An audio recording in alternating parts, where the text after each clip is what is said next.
ओम त्र्यंबकं यजामहे सुगंधिं पुष्टिवर्धनम् उर्वारुकमिव बंधनान् मृत्योर्मुक्षीयमामृतात्। नमस्कार, स्वागत है आपका आचार्य वाणी में। मैं आचार्य डॉक्टर विक्रमादित्य आपके साथ हूं और आज का विषय है वृषभ राशि वालों के लिए कैसा रहेगा जुलाई का पहला चरण। देखिए, जुलाई के पहले चरण में कई ग्रहों का परिवर्तन हो रहा है और कई ग्रहों के परिवर्तन को समझें तो वृषभ राशि वालों के लिए परिवर्तन बहुत इंपॉर्टेंट है। तीसरा भाव जो आपका पराक्रम का भाव माना जाता है, वहां पे कई ग्रहों का परिवर्तन होकर चतुर्थ भाव में परिवर्तन हो रहा है। यानी मंगल, शुक्र, बुध, ये तीनों ग्रह, मंगल साहस का प्रतीक और शनि महाराज के समक्ष जा रहे हैं ये ग्रह। यानी अंतःकरण और साहस जो है वो आपस में टकराव, मंगल शनि का टकराव बड़ा खतरनाक होता है। प्राकृतिक आपदाएं, विस्फोट और कई प्रकार की समस्याओं को उत्पन्न करने वाला, तो संसार के लिए भी ठीक नहीं है। 50 दिन के लिए योग बन रहा है, इसके लिए अलग से वीडियो हमने बनाया है, उसमें जाके आप देख सकते हैं कि आपके लिए कैसा रहेगा। लेकिन ग्रह गोचर के दृष्टिकोण से ये बड़ा इंपॉर्टेंट चेंज है आपके जीवन में। आपको समझ लेना चाहिए कि विशेष तौर पर जुलाई के पहले चरण में क्या कुछ कर सकते हैं ये ग्रह। साथ साथ शुक्र और बुध भी परिवर्तन की तरफ जा रहे हैं। तो सिलसिलेवार तौर पे समझ लीजिए कि ये दिनों में क्या कुछ होने के योग हैं। सबसे पहले बात कर लेते हैं 1 जुलाई की। तो 1 जुलाई को यदि हम बात करें तो पंचांग के अनुसार से शनिवार का अवसर है। आषाढ़ मास की शुक्ल पक्ष की त्रयोदशी तिथि है और इस दिन शनि प्रदोष हो गया है। बहुत सुंदर तिथि बन गई है। रेयरेस्ट ऑफ द रेयरेस्ट योग बनता है शनि प्रदोष। शनि के समस्त दोषों को दूर करने के लिए शनि मंगल का योग जिस दिन बन रहा है उसी दिन शनि प्रदोष पड़ गया है। तो कोशिश करें उस दिन शाम को विशेष तौर पर तेल के द्वारा भगवान का, शंकर का अभिषेक करें। भगवान शिव पार्वती संसार में भ्रमण करते हैं प्रदोष के समय पे, इस प्रदोष के समय में, विशेष तौर पर प्रदोष तिथि में। और कहा जाता है उनका स्तवन जो करते मिलते हैं भगवान को, उनके समस्त कष्ट दूर करने के योग बनते हैं। तो शनि को मनाने के लिए, मंगल को ठीक करने के लिए, क्योंकि मंगल उसी दिन सुबह सुबह परिवर्तन करके सिंह राशि में आ रहे हैं और सामने जागृत हो रहे हैं। विशेष तौर पर आप समझें कि कमजोर चल रहे थे, शीर्ण चल रहे थे, कर्क में सबसे कमजोर थे, अब ताकत में आ गए हैं और ताकत से मंगल शनि के साथ लड़ेंगी। ऐसा ना करें, तो इसके लिए अनुकूल उपाय कर लीजिए, लाभ प्राप्त होगा। हमने रास्ता आपको बताया, आपके लाभ प्राप्ति के योग बनेंगे। वैसे जो परिवर्तन है आपकी राशि में, सामने चंद्रमा चल रहे हैं, चंद्रमा भी थोड़े क्षीण है, मन में आत्मबल बढ़ाने का आपको प्रयास करना चाहिए और इस उपाय से दोनों प्रकार का लाभ प्राप्त होगा। 2 जुलाई के दिन विशेष तौर पर रविवार का अवसर है। चतुर्दशी पर पूर्णिमा का योग पड़ रहा है, तो इसलिए सत्यव्रत उसी दिन किया जाएगा। रविवार के दिन सत्यव्रत करने का योग बनेगा, तो उसका लाभ आप लेने का प्रयास कीजिए। रविवार के दिन भगवान विष्णु, भगवान सूर्य का दर्शन करते हुए, उनको अर्घ देते हुए दिन का आरंभ करें, सबसे शुभ उपाय है। उस दिन गंडमूल नक्षत्र भी है, 2 और 3 तारीख को दोनों गंडमूल स्थिति रहेगी। तो जो जातक जन्म लेंगे उनकी मूल शांति अवश्य कराएगा, अन्यथा जातक भारी रहेगा परिवार पर और स्वयं पर भी। चंद्रमा का जो परिवर्तन जो हो रहा है वो थोड़ा भारी दिखाई देता है। सुबह का समय थोड़ा शुभ है, शाम के समय थोड़ा कष्ट होने के योग दिखाई देते हैं, तो इस बात का ध्यान रखते हुए कार्य करना चाहिए।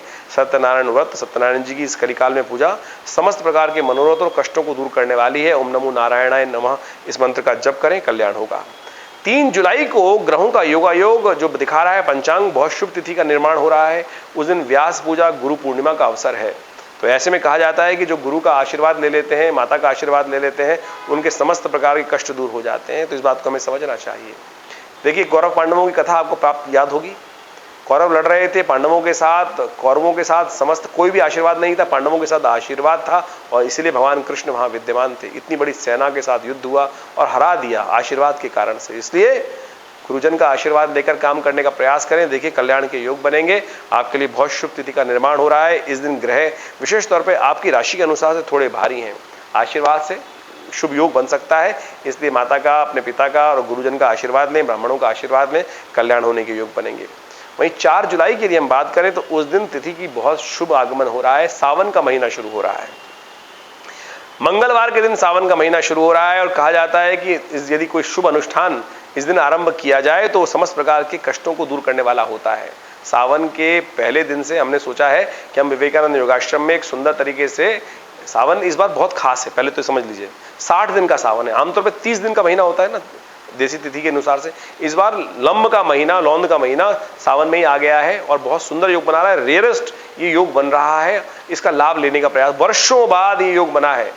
और एक बात और हमने सिद्धांत के तौर पर हमने कई के माध्यम से बताई भी है कि देवशयनी एकादशी जब आषाढ़ की एकादशी पे होती है तो देव सो जाते हैं, विष्णु भी सो जाते हैं और सत्ता शिव के हाथ में आ जाती है और शिव एक लोटे से प्रसन्न हो जाते हैं, पानी के लोटे से। तो कोशिश करें शिव को मनाने का प्रयास 60 दिन लगातार यदि कर लें तो वारे न्यारे कर सकते हैं। हमने इसी चीज को समझते हुए विवेकानंद योगाश्रम में 60 दिन तक सामूहिक तौर पर रुद्राभिषेक का सुंदर आयोजन किया, जो नित्य प्रति चलेगा। आप सब लोग उसमें सम्मिलित हो सकते हैं। दिल्ली में विवेकानंद योगाश्रम में शाम के समय 6 बजे से लेकर रात्रि में करीब 8 साढ़े 8 बजे तक ये सुंदर कार्यक्रम रहेगा।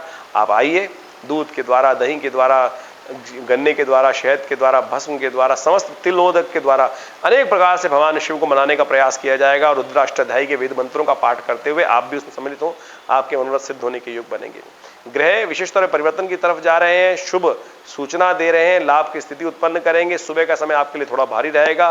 यदि वृषभ राशि वालों के लिए बात करें तो शाम के दोपहर के बाद आपके लिए ग्रहों का समय का अनुकूल होना दिखाई देता है। आपको उस समय पे काम करने का प्रयास करना चाहिए। सुबह के समय थोड़ा सा त्याग करना चाहिए जरूरी काम को छोड़कर। शाम को दोपहर के बाद 1:47 के बाद इंपॉर्टेंट काम, इंपॉर्टेंट मीटिंग्स को करने का प्रयास कीजिए, वो पॉजिटिव जाएंगी आपके लिए। वहीं 5 जुलाई की यदि हम बात करें तो उस दिन बुधवार है, द्वितीया तिथि है और विशेष तौर पर ग्रहों का योग आपके लिए अनुकूल है। आपकी सरलता से लोग प्रभावित होंगे और आपके लिए द्वारा उसमें कार्यों में संपादित करने में सफलता प्राप्त करने के अवसर आपको मिल सकते हैं। तो इसका लाभ आपको लेने का प्रयास करना चाहिए। आपका ओरा जो है वो इस प्रकार का हो सकता है कि जो पॉजिटिव चेंजेस आपको दे दे। 6 जुलाई की यदि हम बात करें तो उस दिन गुरुवार का अवसर है, तृतीया तिथि है और चतुर्थी उसके बाद आगमन हो जाएगी। लेकिन चतुर्थी क्षय हो रही है उस दिन और साथ साथ गणेश चतुर्थी भी पड़ रही है। तो चतुर्थी रिक्ता तिथि होती है। नए कार्य को आरंभ करने के लिए तिथि शुभ नहीं है, इस बात को ध्यान रखते हुए कार्य करना चाहिए। आपके ग्रह अनुकूल दिखाई दे रहे हैं, दो ग्रह परिवर्तन की तरफ जा रहे हैं और करीब करीब 1:41 पर चंद्रमा परिवर्तित होकर कुंभ राशि में जाएंगे, जो आपके दशम भाव में बैठेंगे, जो आपको सफलता का योग बनाएंगे। वहीं शुक्र जो है वो सिंह राशि में प्रवेश कर जाएंगे, सूर्य के मंगल के साथ आके बैठ जाएंगे सुबह सुबह अगले दिन। तो विशेष तौर पर ये दोनों के दोनों योग आपके लिए लाभ की स्थिति बनाते दिखाई दे रहे हैं। एक तो ये स्थिति विशेष तौर पर आमने सामने बनेगी चंद्रमा, तो ये बहुत शुभ रहेगा, सांसारिक सुख भी प्राप्त होगा। लेकिन आप यदि अपनी चलाएंगे तो अकेले पड़ सकते हैं, इस बात का ध्यान रखिएगा। शुक्र चंद्रमा आपके मन को शांत करेंगे, लेकिन मंगल एग्रेसिव करेगा। शनि मंगल का टकराव जो है वो एग्रेसिवनेस ला रहा है। तो कोशिश ये करें शांत होकर दूसरे की बात को भी तवज्जो देने का प्रयास कीजिए, यही सबसे बड़ा उपाय है। इस बात का ध्यान रखते हुए गणेश जी का ध्यान करें, गणेश जी को लड्डू अर्पित करें, आपके कष्ट दूर होंगे। वहीं हम बात करें 7 जुलाई की, तो 7 जुलाई को शुक्रवार का अवसर है, पंचमी तिथि है और सावन की पंचमी तिथि विशेष तौर पर कृष्ण पक्ष की पंचमी तिथि होती है। काल सर्पयोग को शांत करने के लिए सबसे शुभ तिथि मानी जाती है। इस दिन शास्त्र में वर्णित इस काल सर्पयोग दोष को ठीक करने के लिए अनेक उपाय शास्त्र में वर्णित होती है। अब काल सर्पयोग की बात आई है तो इस बात को भी समझ लें कि कुछ ही कुंडलियों में काल सर्पयोग होता है, लेकिन आजकल कई लोगों के मन में विडंबना ही उत्पन्न हो गई है। तो पता नहीं कैसे कैसे लोगों के पास चले जाते हैं, विद्वानों के पास, और वो हर एक को भ्रांति उत्पन्न कर देते हैं, तेरी कुंडली में भी काल सर्पयोग है, तेरी कुंडली में भी काल सर्पयोग है, और व्यक्ति परेशान होकर घूमता रहता है। ऐसे में हमने सुंदर व्यवस्था बनाई है। आप हमारे नंबर स्क्रीन पर चल रहे हैं, उन पर अपनी परेशानियों को जानने के लिए आप जान सकते हैं और निवारण कर सकते हैं कि काल सर्पयोग है कि भी नहीं है। हमने स्वयं देखा कि 85% लोग जो हमारे पास आते हैं उनमें काल सर्पयोग होता ही नहीं है, और वो बेचारे परेशान घूम रहे थे कि काल सर्पयोग उनको बता दिया गया था। केवल कुछ रेयरेस्ट कुंडलियों में काल सर्पयोग का योग बनता है, तो उसको ठीक करने का अवसर आपको प्राप्त है। इस सुंदर तिथि में काल सर्पयोग यंत्र को स्थापित करके अपने यदि आप घर पे रख लेते हैं तो कहा जाता है कि पूरे वर्ष तक काल सर्पयोग आपको परेशान नहीं करेगा। फिर अगले दिन साल फिर सावन आएगा, उसको सिद्ध करा लीजिए इस यंत्र को और फिर रख लीजिए, फिर आपके लिए काल सर्पयोग। जो कहते हैं कि एक बार काल सर्पयोग का उपाय करके खाना रोज खाना पड़ता है, इस बात को भी ध्यान रखना चाहिए। ऐसा नहीं होता है कि एक बार कराकर यदि ऐसा हुआ तो आप स्वयं देख सकते हैं कि क्या आपके कष्ट दूर हुए, नहीं दूर हो सकते इस प्रकार से। तो आप समझे, शास्त्र में जो वर्णित जिस प्रकार के उपाय हैं उन्हीं प्रकार से करने का आपको प्रयास करना चाहिए। वहीं यदि 8 जुलाई की बात करें तो शनिवार का अवसर है और उस दिन जो ग्रहों का परिवर्तन हो रहा है, उस दिन षष्ठी तिथि है। मीन राशि में जा रहे हैं चंद्रमा करीब 3 बजे और साथ साथ कर्क राशि में जा रहे हैं बुध दोपहर को 12:14 पर। ये दोनों ग्रहों का परिवर्तन हमारी दृष्टिकोण से आपके लिए अनुकूल रहने वाला है। दोनों के दोनों आपके लिए आगे बढ़ने के अवसर बनाने वाले हैं और इसका लाभ आपको मिल सकता है। लेकिन बुध अस्त है, 4-5 दिनों बाद उदय हो जाएंगे, लेकिन उस स्थिति में 8 तारीख को तो अस्थिति में परिवर्तित हो रहे हैं। ऐसे में बुध का उपाय आपको अवश्य करने का प्रयास करना चाहिए। ऐसे में बुध का जो उपाय है सबसे बढ़िया ये है कि गन्ने के रस से भगवान का अभिषेक करें और भगवान का अभिषेक करके भगवान दही के द्वारा भगवान का अभिषेक करें। भगवान शंकर का सावन का महीना चल रहा है, इसके अनुसार से ये उपाय बता रहे हैं, करें, कल्याण होगा, कष्ट दूर होंगे। 9 जुलाई की यदि हम बात करें तो उस दिन रविवार का अवसर है, सप्तमी तिथि है और अष्टमी का आगमन होगा। तो उस दिन विशेष तौर पर ग्रह आपके पॉजिटिव दिखा रहे हैं, पॉजिटिव चेंजेस रहेंगे और आपके लिए आपके मनोनुकूल रास्ता बनाने का अवसर आपको प्राप्त हो सकता है। इसका लाभ आपको लेने का प्रयास करना चाहिए। चंद्रमा आपकी लाभ की स्थिति में बैठे हुए हैं, बाकी ग्रह आपके लिए जो योग बना रहे हैं, तो अल्टीमेटली लाभ के रास्ते बन सकते हैं। थोड़ा सा आपको बैलेंस होकर काम करने की जरूरत है। और साथ साथ उस दिन कालाष्टमी है, तो भगवान शिव और पार्वती दोनों का पूजन करें। सुबह सुबह भगवान शिव का विशेष तौर पर भगवान सूर्य नारायण को जल दें, कल्याण होने के योग बनेंगे। वहीं 10 जुलाई की यदि हम बात करें तो उस दिन सोमवार का अवसर है, अष्टमी तिथि है और सावन का पहला सोमवार का योग पड़ रहा है। सावन का पहला सोमवार सांसारिक इच्छाओं को पूर्ण करने के लिए, शिव का आशीर्वाद प्राप्त करने के लिए बड़ा शुभ माना जाता है। तो कोशिश ये करें इस दिन विशेष तौर पर भगवान शिव को प्रसन्न करने का प्रयास करें।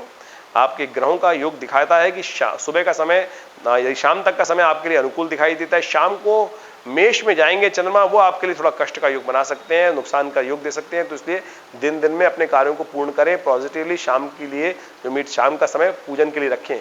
शाम का समय प्रदोष काल है, शिव का ध्यान करने का है, तभी आपका जो शाम वाला समय शुभ होगा, अन्यथा कष्ट देने के योग बन सकते हैं शाम के समय। कोशिश ये करें। हमने भी विवेकानंद योगाश्रम में सावन के पहले सोमवार पर बड़ा विशाल विशेष तौर पे रुद्राभिषेक रखा है भगवान शिव का। तो ऐसे में आप सब लोग उसमें सम्मिलित हो सकते हैं। जो लोग दूर हैं, अपना स्थान आरक्षित कराना चाहते हैं, विद्वान पंडितों के द्वारा अभिषेक करा सकते हैं।